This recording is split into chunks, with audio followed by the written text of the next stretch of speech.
పరమశివుడు గాఢమైన ధ్యానంలో ఉండగా ఆయన పక్కనే ఉన్న త్రిశూలానికి కట్టిన డమరుకం బాలగణేశుడి కంటపడింది.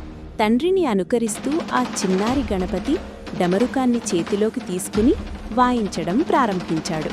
ఆ నాదానికి మురిసిపోయిన నంది అడుగులు వెయ్యగా శివుని మెడలోని పాము పడగ విప్పి ఊగసాగింది.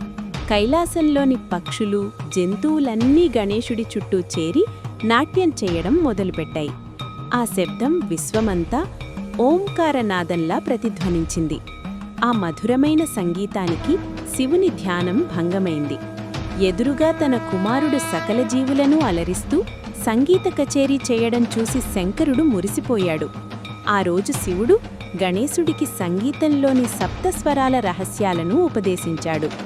నాటి నుండి గణేశుడు విజ్ఞానానికే కాక సకల కళలకు కూడా ఆరాధ్య దైవమయ్యాడు.